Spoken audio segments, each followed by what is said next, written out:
ಹಿಂದೆ ನಾನು ಜನತಾದಳದಾಗಿದ್ದಂಥ ಸಂದರ್ಭದಲ್ಲಿ ಕುಮಾರಸ್ವಾಮಿ ಅವರಿಗೆ ಮತ್ತು ದೇವೇಗೌಡರಿಗೆ ಸುಮಾರು ಸಾರಿ ಹೇಳಿದೆ ಮಾಡಿ ಮಾಡಿ ಮಾಡಿ ಅಂತ ಹೇಳ್ಬಿಟ್ಟು ಅವರು ಮಾಡಲಿಲ್ಲ ಆವಾಗ.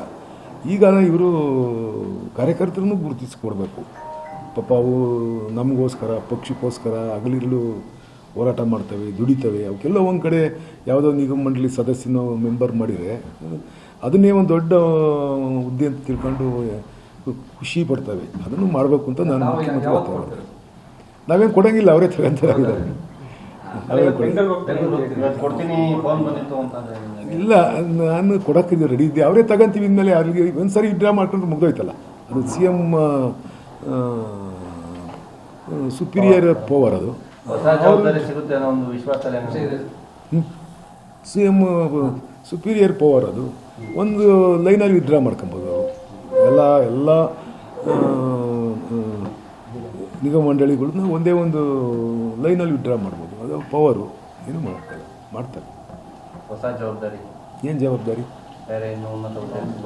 ಯಾವ್ದು ಕೊಡಿಸ್ತೀಯ?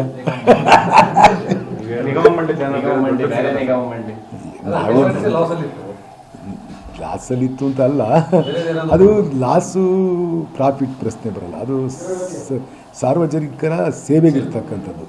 ಅದರಿಂದ ಅದರಲ್ಲಿ ಕೆಲವು ಈಗ ನಾವು ಶಕ್ತಿ ಯೋಜನೆ ಜಾರಿಗೆ ತಂದು ಅದರಲ್ಲಿ ಒಂದು ಸ್ವಲ್ಪ ವ್ಯತ್ಯಾಸಗಳು ಸರ್ಕಾರದಾಗೆ ಇನ್ ಟೈಮಿಗೆ ಹಣ ಬಿಡುಗಡೆ ಆಗಿರಲ್ಲ. ಅದರಿಂದ ನಡ್ಕೊಂಡು ಹೋಗ್ತಾಯಿತ್ತು. ಎಷ್ಟು ಬಾರಿ ಯಾಕೆ ಮಾಡ್ತಾರೆ? ಒಂದು ಸಾರಿ ಮಾಡ್ತಾರೆ ಅಷ್ಟೇ. ಯಾರು ಹೇಳಿದರು? ನಾನು ಏನು ಮಾತಾಡ್ತಾರೆ ಅಷ್ಟೇ. ಏನು ಮಾತಾಡ್ತಾರೆ? ಎಲ್ಲ ಆ ಥರ ಇಲ್ಲ. ಏನು ಹೇಳವ್ರೆ ಅಷ್ಟೇ. ಏನು ಭರವಸೆ ಕೊಡ್ತಾರೆ? ಈಗೇನು ಭರವಸೆ ಕೊಡ್ತಾರೆ? ಯಾವುದು ಒಳ್ಳೆ ಹುದ್ದೆ? ಏನು ನಾನೇನು ಸಮಾಧಾನ ಇಲ್ದಲೇ ಏನಿತ್ತು? ನಾನು ನೆನ್ನೆ ದಿವಸ ಸಮಾಧಾನಕ್ಕೆ ಇದ್ನೆಲ್ಲ. ನನಗೇನು, ನಾನು ನಿಮ್ಗೆ ಹೇಳ್ತಾ ಇದ್ದೆ, ಮೊದಲಿಂದಲೂ ಹೇಳ್ತಾ ಇದ್ದೆ, ನನಗೆ ಸಿಗಲ್ಲ ಅಂತಲೇ ನಾನು ನಿಮಗೆಲ್ಲ ಹೇಳ್ತಾ ಇದ್ದೆ. ನಾನು ಯಾವತ್ತೂ ನನಗೆ ಆಗುತ್ತೆ, ನಾನು ಟ್ರೈ ಮಾಡಿದ್ದೀನಿ, ಅಲ್ಲಿ ಹೇಳಿದ್ದೀನಿ ಇಲ್ಲಿ ಹೇಳಿದ್ದೀನಿ ಅಂತ ನಿಮ್ಗೆ ಯಾವತ್ತೂ ಹೇಳಿಲ್ಲ. ನಾನು ಒಂದು ಸಾರಿ ನನ್ನ ಅಭಿಪ್ರಾಯ, ನಾನು ಯಾರನ್ನೂ ಮೀಟ್ ಮಾಡಿಲ್ಲ. ನನ್ನ ಮಂತ್ರಿ ಮಾಡಿ ಅಂತ ನಾನು ಯಾರನ್ನೂ ಮೀಟ್ ಮಾಡಿಲ್ಲ. ಒಂದು ಸಾರಿ ಮಾತ್ರ DK ಅವ್ರಿಗೆ ಮೀಟ್ ಮಾಡಿದ್ದೆ ಅಷ್ಟೇ. ಅವರು ನನಗೆ ಫಸ್ಟ್ ಮುಖ್ಯಮಂತ್ರಿ ಸಿದ್ದರಾಮಣ್ಣ ಆದಾಗ ಏನು ಹೇಳಿದರು, ನನ್ನ ಕ್ಯಾಬಿನೆಟ್ನಾಗ ಇರಿ ಬಿಡೋ ಅಂತ ಹೇಳಿದರು. ಅವ್ರು ಹೇಳೋರಲ್ಲ ಅಂತ ಒಂದು ಸಾರಿ ಅದಕ್ಕೆ ನಾಪಿಸಿದ್ದೆ ಅವ್ರಿಗೆ ಅಷ್ಟೇ. ಅದಾದಮೇಲೆ ನಾನು ಒಂದು ಸಾರಿ ಬಿಟ್ಟರೆ ಇನ್ನು ತಿರ್ಗಾ ನಾನು ಅವ್ರ ತಕ್ಕ ಹೋಗಿಯೂ ಇಲ್ಲ. ನಾನು ಮಾಡಿಂತಲೂ ಕೇಳಿಲ್ಲ, ಮಾಡಿಲ್ಲ ಯಾಕೆ ಮಾಡಿಲ್ಲ ಅಂತಲೂ ಕೇಳಿಲ್ಲ. ಏನು ಮಾಡೋಕ್ಕಾಗಲ್ಲ, ಸಮಯ ಸಂದರ್ಭಗಳು ಬಂದೇ ಬರ್ತವೆ. ಆ ಥರದ ನಮ್ಮವೇ ಗ್ರಾಮ ಪಂಚಾಯತಿಗಳೇ ಎಷ್ಟೋ ಜನಕ್ಕೆ ನಾವು ಹೇಳ್ದವ ಮಾಡೋಕ್ಕಾಗಲ್ಲ. ಜಿಲ್ಲಾ ಪಂಚಾಯತಿಗಳಲ್ಲಿ ಮಾಡೋಕ್ಕಾಗಲ್ಲ. ನಾವೇನು ತೊಂದರೆಗಳನ್ನ ಇಲ್ಲಿ ಅನುಭವಿಸ್ತೀವೋ ಅವರು ಅದನ್ನು ಅದೇ ಥರ ಎಫೆಕ್ಟ್ಗೆ ಅನುಭವಿಸ್ತಾರೆ. ನನಗೆ ಯಾವತ್ತೂ ಇಲ್ಲ. ಯಾವತ್ತೈತೆ ಅಸಮಾಧಾನ ಐತಿ ಅಂತ ಯಾವತ್ತಂದಿದ್ದೀನಿ?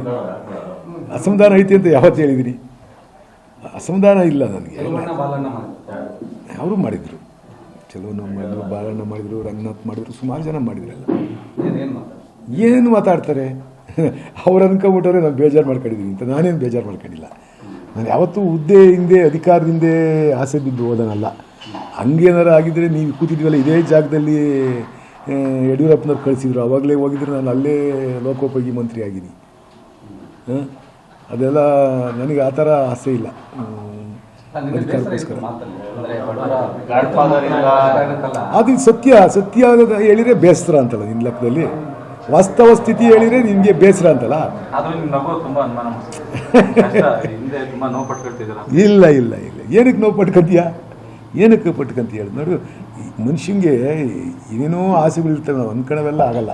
ಪೊಲಿಟಿಕ್ಸಲ್ಲಿ ಆಗಲ್ಲ, ಮತ್ತು ನಿಜ ಜೀವನದಲ್ಲೂ ಆಗಲ್ಲ. ಎಲ್ಲೋ ಒಂದು ಹಂತದಲ್ಲಿ ನಮಗೇನು ಸಲ್ಲಬೇಕೋ ಅಷ್ಟೇ ಸಲ್ಲೋದು. ನಾವು ಹೆಚ್ಚಿಗೆ ಆಗಬೇಕು ಅಂದರೆ ಎಲ್ಲರೂ ಆಗೋಕ್ಕಾಗುತ್ತಾ?